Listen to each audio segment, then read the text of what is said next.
एक बार इश्यार खुसरो का एक बड़ी सुंदर घटना है उसके जीवन की।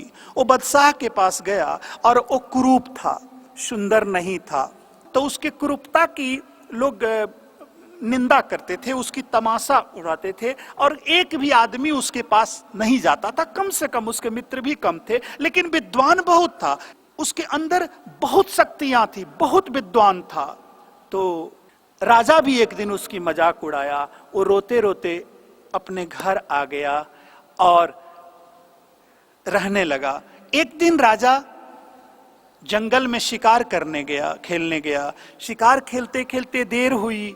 देर होने पर उसको प्यास लगी, पानी पीने की कहीं कुआं या कुछ मिला नहीं। वो परेशान होकर लौटने लगा। संजोग से वो जंगल के बाद जो पहला घर आता था वो खुसरो का ही घर था, इसलिए कि वो इतना क्रूप था कि लोग उसके चेहरे भी सुबह सुबह नहीं देखना चाहते थे। तो राजा उसी के सामने आया, उसका घर था। सोचा इसके हाथ से पानी कैसे पिएंगे, लेकिन चलो अब तो मर जाऊंगा, उससे अच्छा है पानी तो पी लूं, कहीं से पी लूं। उसके घर गया, वो बड़ा खुश हुआ और कहा, बादशाह कहता है कि मुझे जल पिलाओ, पानी पिलाओ, मैं मर रहा हूं पानी के बगैर।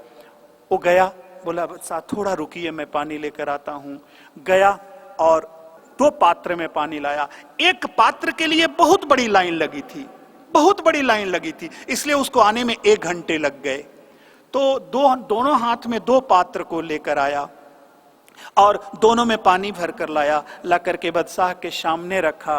बादशाह गुस्सा किया कि इतना देर तुमने क्यों कर दी। तो उसने कहा, राजा ये दाहिने हाथ में जो मेरे पात्र है इस पर लाइन लगी थी ये उठ लेने के लिए, तो इसमें मुझे देर लग गया। बाएं हाथ वाला मुझे जल्दी मिल गया, लेकिन यही देर हुआ। तो राजा ने सोचा कि ये बहुत देर लगी तो अच्छा होगा, चलो इसका पानी मुझे पहले पिलाओ। तो जैसे ही राजा उसका पानी पिया, वो पानी ठंडा नहीं था, गर्म था, अच्छा भी नहीं लगा। उसने क्या किया, उसको फेंक दिया। बोले कैसा पानी है। तो उसने दूसरा दिया। तो दूसरा जो दिया वो देखने में अच्छा नहीं था, पहला वाला बड़ा सुंदर था, पीला था, दूसरा वाला अच्छा नहीं था। लेकिन राजा को पानी बड़ा ठंडी लगी, बड़ा सुंदर लगा, स्वादिष्ट लगी। राजा ने उसको भी गुस्से में ही था, झटके में रखा, वो फूट गया, वो फूट गया। तो राजा ने कहा, ये क्यों फूट गया, और ये फूटा नहीं लेकिन इसके पानी अच्छे नहीं लगे, देखने में अच्छा है।